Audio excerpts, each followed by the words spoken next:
ہمارے چینل کو سبسکرائب کرنا نہ بھولیے گا اور ہمیں اپنے کمنٹس میں ضرور بتائیے گا کہ آپ کو اور کون سے ٹاپکس پہ ویڈیوز چاہیے۔ چیپٹر مینجمنٹ کا ہے evolution of management thought. Evolution of management thought کا مطلب ہے کہ مینجمنٹ جو بھی ہم پڑھ رہے ہیں ایز اے سبجیکٹ، یہ کس طرح سے ایوالو ہوئی ہے، کس طرح سے اس میں ڈیولپمنٹس ہوئی ہیں، کیا کیا تھیوریز آئی ہیں، اور جو بھی پریزنٹلی جو چیزیں ہم پڑھ رہے ہیں یہ کس کس نے انٹروڈیوس کروائی ہیں۔ تو کنٹینٹس دیکھنے ہیں کہ اس چیپٹر میں ہم نے کیا کیا پڑھنا ہے۔ ہم نے سب سے پہلے مینجمنٹ کی ہسٹری پڑھنی ہے اور ارلی مینجمنٹ پائنیئرز یعنی کہ کون کون سے لوگ تھے جنہوں نے شروع میں مینجمنٹ میں کام کیا تھا، ان کے بارے میں ان کا انٹروڈکشن، ان کے نام اور ان کا کنٹریبیوشن پڑھنا ہے۔ پھر انڈسٹریل ریولوشن کیا چیز ہے وہ پڑھنی ہے، کیونکہ انڈسٹریل ریولوشن ہی وہ بیسس ہے جس کے بعد مینجمنٹ تھاٹس جو ہے وہ ایوالو ہوئی ہیں۔ تو اس لیے انڈسٹریل ریولوشن پڑھیں گے اور اس کے بعد ہم پڑھیں گے کہ کلاسیکل مینجمنٹ پرسپیکٹیو کیا ہے۔ اس کے اندر فردر دو فیلڈز ہیں، سائنٹیفک اور ایڈمنسٹریٹو مینجمنٹ۔ پھر نیو کلاسیکل پرسپیکٹیو پڑھنا ہے، کلاسیکل پرانا اور نیو کلاسیکل اس سے ایڈوانس ماڈرن اپروچ۔ اس میں پھر فردر 3 موومنٹس ہیں، ان سب کو 1 بائی 1 ڈیٹیل میں پڑھیں گے۔ سب سے پہلے ہسٹری آف مینجمنٹ یعنی مینجمنٹ کہاں سے شروع ہوئی۔ تو مینجمنٹ کا جو کانسیپٹ ہے وہ کوئی نئی چیز نہیں ہے، بلکہ یہ ہزاروں سال پہلے سے چلا آ رہا ہے۔ یعنی یہ جو فار ایگزامپل یہ جو پیرامڈز ہیں ایجپٹ کے، اس میں مینجمنٹ کے چاروں فنکشنز یوز کیے گئے تھے۔ اس میں پراپر پلاننگ کی گئی تھی کہ کس طرح سے ان کو بلڈ کرنا ہے، ریسورسز کو کس طرح آرگنائز کیا گیا تھا، کیونکہ پرانے زمانے کی بات ہے تو اس میں اتنے ماڈرن ریسورسز ٹیکنالوجی تو تھی نہیں، تو جو اویلیبل ریسورسز تھے موسٹلی ہیومن ریسورس، انہی کی ہیلپ سے کس طرح سے ان کو آرگنائز کرنا ہے ان کو بنانے کے لیے، پھر ان کو کس طرح سے لیڈ کیا تھا سارے ورکرز کو، اور اس کے بعد جو ہے ان کو کنٹینیوسلی مانیٹر بھی کیا تھا، کنٹرول بھی کیا تھا۔ تو اگر آپ گوگل کر لیں پیرامڈس کی ورکنگ کو تو آپ کو کوئی ڈاکومنٹری اس پہ اچھی سی نظر آ جائے گی، اس میں آپ دیکھ سکتے ہیں کہ کس طرح سے ان میں چاروں فنکشنز مینجمنٹ کے اپلائی ہوئے تھے۔ اسی طرح سٹونیج، یہ جو آپ لیفٹ کی ڈائیگرام میں دیکھ رہے ہیں جو یو کے میں موجود ہے، اس میں ہیوی سٹونز کو جو ہے نا اس طرح ارینج کیا گیا ہے کہ اس میں بھی ایک بڑے ایریے پہ یہ کور ہے، یہ بڑے ایریے پر بنایا گیا ہے، تو کس طرح سے ان کو ارینج کیا کہ اتنے سالوں سے یہ اسی طرح موجود ہے۔ گریٹ وال آف چائنا بہت ہی فیمس ہے، جس کی بلڈ اس کو بنانے میں اور اس کی مینٹیننس میں جو ہے ٹوٹلی مینجمنٹ انوالو ہے، سارے فنکشنز اس کے انوالو ہے، اور آج تک جو ہے یہ اسی طرح موجود ہے اتنے سالوں سے۔ تو یہ سارے مینجمنٹ کے پرنسپلز ہیں۔ اس کے بعد ارلی مینجمنٹ پائنیئرز یعنی کون کون سے لوگ ہیں جنہوں نے مینجمنٹ میں شروع میں جو کنٹریبیوشن دی ہے وہی بیسس بنائے، اسی نے لیڈ کیا آگے فردر لوگوں کو مزید ریسرچ کرنے پہ۔ ایڈم اسمتھ ایک بہت فیمس نام ہے اکنامکس کی فیلڈ میں بھی اور مینجمنٹ میں بھی۔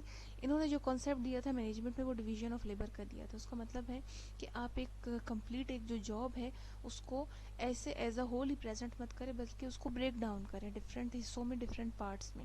اس طرح سے یہ ہوگا کہ امپلائیز کے لیے ان کاموں کو کرنا ایز اے ہول ایک کام کو کرنا مشکل ہے، لیکن اگر آپ اس کو بریک ڈاؤن کر دیتے ہیں پارٹس میں تو اس کو پرفارم کرنا آسان ہو جائے گا۔ اس طرح امپلائیز بھی موٹیویٹ رہیں گے کام کرنے کے لیے، اور پروڈکٹیوٹی یعنی کہ زیادہ میکسیمم پروڈکشن دیں گے کم ریسورسز کے یوٹیلائزیشن سے۔ تو ڈویژن آف لیبر کا امپورٹنٹ کانسیپٹ مینجمنٹ میں وہ ایڈم اسمتھ نے دیا تھا۔ رابرٹ اوون یہ ایک برٹش انڈسٹریلسٹ تھے، انہوں نے جو ہے ہیومن ریسورس کی امپورٹنس کو بتایا تھا کہ جو انسان ہیں، ورکرز ہیں، وہ ہیومن ریسورس ہیں، وہ بہت زیادہ ان کی امپورٹنس ہے۔ اگر آپ چاہتے ہیں کہ آپ میکسیمم پروڈکٹیوٹی لیں تو آپ کو ورکرز کو بیٹر ورکنگ کنڈیشنز دینی ہوں گی۔ ورکنگ کنڈیشن مطلب ان کو کام کا ایسا ماحول پرووائڈ کریں کہ وہ موٹیویٹ رہیں کام کرنے کی طرف، ان کو کام کے دوران فار ایگزامپل ریسٹ دیں، ان کو کھانا دیا جائے، ان کے ورکنگ آورس کو کم کیا جائے، اور چائلڈ لیبر کے بارے میں انہوں نے بات کی کہ چائلڈ لیبر نہیں ہونا چاہیے۔ تو انہوں نے اٹینشن جو دی تھی وہ ورکرز کے اوپر کو دی تھی کہ ورکرز کی امپورٹنس کو اگر آپ ان کو امپورٹنس دیں گے، ان کو ویلیو دیں گے تو آپ کو زیادہ میکسیمم آؤٹ پٹ وہ پرووائڈ کریں گے۔ چارلس بیبیج انگلش میتھمیٹیشین تھے، ان کا فوکس تھا کہ میتھمیٹیکل پرنسپلس کو کس طرح سے اپلائی کیا جا سکتا ہے مینجمنٹ میں۔ تو انہوں نے جو کانسیپٹ دیا تھا ڈویژن آف لیبر کے بارے میں انہوں نے بھی بات کی ایڈم اسمتھ کی طرح۔ انہوں نے کہا کہ مینجمنٹ اور ورکرز کے دوران کوپریشن ہونا چاہیے، دونوں کو مل کر کام کرنا چاہیے، اور یہ جو ہے نا چاہتے تھے کہ ایک پلیزنٹ ریلیشن شپ ہونا چاہیے کسی بھی آرگنائزیشن میں، کمیونیکیشن اچھی ہونی چاہیے ورکرز اور مینجمنٹ کے درمیان، تبھی جا کے ایک اچھی آرگنائزیشن، سکسیزفل آرگنائزیشن بنائی جا سکتی ہے۔ اب انڈسٹریل ریولوشن کی بات کرتے ہیں۔ انڈسٹریل ریولوشن جو ہے یہ اس کے ڈفرینٹ فیزز آئے تھے، فرسٹ انڈسٹریل ریولوشن، پھر اس کے بعد سیکنڈ۔ یہ ہے کہ اسٹارٹ یہ ہوا تھا 18 سینچری کے اینڈ میں، اور اس کے بعد 19 سینچری کے اسٹارٹ تک کافی عرصے تک یہ کنٹینیو رہا تھا۔ اسٹارٹ ہوا تھا یہ ایگریکلچر سے یا ٹیکسٹائل انڈسٹری سے سب سے پہلے سٹارٹ ہوا تھا. اس میں ہوا یہ تھا کہ ریولوشن کا مطلب چینج آیا تھا, ڈیولپمنٹ آئی تھی. کن کن فیلڈز میں؟ ایگریکلچر کی فیلڈ میں آئی تھی, مینوفیکچرنگ میں, مائننگ میں آئی تھی, ٹرانسپورٹیشن میں ڈیولپمنٹس ہوئی تھی. تو ان کا اثر جو ہے وہ اکانومی کے اوپر پڑا تھا, سوشلی بھی, اکنامکلی بھی, کلچرلی بھی افیکٹ پڑا تھا. سٹارٹ یہ ہوا تھا گریٹ برٹن سے, اور اس کے بعد پوری دنیا میں آہستہ آہستہ یہ پھیل گئی تھی revolution.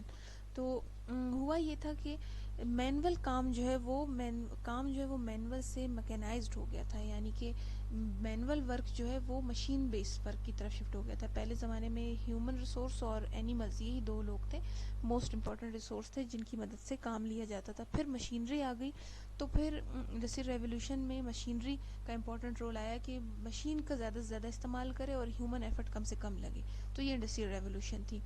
It started with the mechanization of textile industry. سب سے پہلے جو میکینائزیشن آئی تھی وہ ٹیکسٹائل انڈسٹری کی آئی تھی, کہ سب سے پہلے ریولوشن وہاں پہ آئی تھی. نیو مشینری آ گئی تھی ٹیکسٹائل کی مینوفیکچرنگ کے لیے, آئرن میکنگ ٹیکنیکس آ گئی تھی, اور اس کول ریفائننگ کی ٹیکنیکس آ گئی تھی.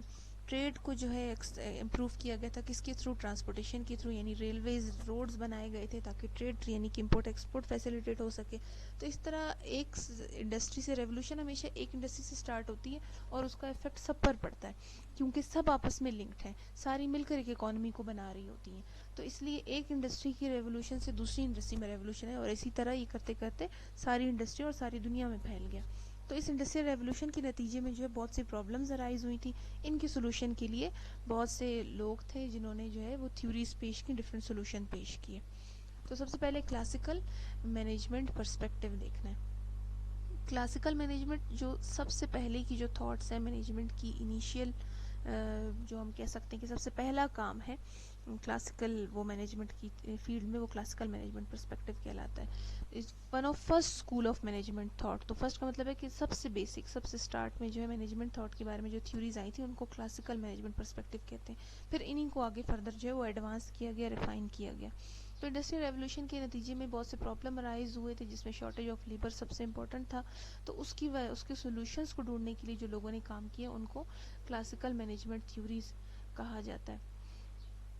اب اس میں جو ہے مینیجرز, کیونکہ انڈسٹریل ریولوشن کے بعد مینیجرز کے پاس جو ہے لیبر شارٹیج اس لیے ہو گئی تھی کیونکہ مشینری جب آ گئی تھی تو لیبر کو اس کا یوزج نہیں آتا تھا. تو مینیجرز کو جو چیلنج تھا ان کے سامنے یہ تھا کہ امپلائیز کو کس طرح سے ٹرین کیا جائے. اسپیشلی بہت سے امپلائیز ایسے تھے جو کہ انگلش اسپیکنگ نہیں تھے, جو دوسرے ایریاز سے آئے تھے مائگریٹ ہو کے, تو ان کے پاس جو ہے ان کو انگلش اسپیک کرنا نہیں آتی تھی. تو مینیجر کا سب سے مین چیلنج پہلا یہ تھا کہ ان کو کمیونیکیٹ کیسے کریں, ان کو سمجھائیں کس طرح کہ آپ نے کس طرح سے اب کام کرنا ہے. پھر اس کی وجہ سے لیبر میں بہت زیادہ ڈسسیٹسفیکشن آ گئی تھی, اس کو ڈیل کرنا تھا. تو بہت سے پرابلم ارائز ہوئے جس کے سولوشن ڈھونڈنے کے لیے یہ تھیوریز بنائی گئی تھی. سب سے پہلے جو مین تھیم, اگر آپ کہیں کلاسیکل مینجمنٹ کا تھیم کیا ہے, تو کلاسیکل مینجمنٹ کی جتنے بھی تھیوریز ہیں ان سب کا فوکس جو وہ یہ تھا کہ one best way to perform any task, کہ کوئی ایک ایسا سنگل طریقہ کار نکالا جائے جو کسی بھی کام کو کرنے کا بیسٹ طریقہ ہو. ایک ایسا سولوشن نکالا جائے کہ اس کام کو بیسٹ طریقے سے آپ اس طریقے سے کر سکتے ہیں. تو یہ جو ہے اس کی بیسک تھیم تھی, اور اس کو فردر دو برانچز میں ڈیوائڈ کیا گیا, سائنٹیفک مینجمنٹ اور ایڈمنسٹریٹو مینجمنٹ. سائنٹیفک مینجمنٹ جو ہے وہ فوکس اس کا تھا انڈیویجول ورکرز کی ایفیشنسی کو امپروو کرنے کے لیے. یعنی سائنٹیفک مینجمنٹ میں جتنے بھی لوگوں نے کام کیا, جتنی بھی تھیوریز دیں, ان سب کا فوکس ایک مین چیز پہ تھا کہ آپ ہر ورکر کو امپورٹنس دیں, اور آپ یہ دیکھیں کہ انڈیویجول ورکرز کی مدد سے آپ کس طرح میکسیمم کام لے سکتے ہیں, اچھی پروڈکشن لے سکتے ہیں, میکسیمم آؤٹ پٹ لے سکتے ہیں. تو یہ کس لیے ہوا تھا؟ کیونکہ لیبر شارٹیج ہوا تھا انڈسٹریل ریولوشن کے نتیجے میں, اس کی وجہ سے. تو یہ سائنٹیفک مینجمنٹ کا فوکس انڈیویجول ورکر کی پرفارمنس کو امپروو کرنے پہ تھا. لیکن ایڈمنسٹریٹو مینجمنٹ میں جن لوگوں نے کام کیا ان کا یہ بلیف تھا کہ انڈیویجول ہر ایک ورکر کو امپورٹنس آپ نہیں دے سکتے, یہ امپاسبل سی بات ہے, بلکہ آپ کو ایسا طریقہ کار ڈھونڈنا چاہیے جس سے پوری آرگنائزیشن کو ایز اے ہول فائدہ ہو. ہر انڈیویجول کے بارے میں سوچنا جو ہے یہ صحیح بات نہیں ہے, بلکہ آپ پورے آرگنائزیشن کے بینیفٹ کے بارے میں سوچیں. ان دونوں فیلڈز کو ڈسکس کریں گے, ان میں جن لوگوں نے جو کنٹریبیوشن دیا اس کو ڈسکس کریں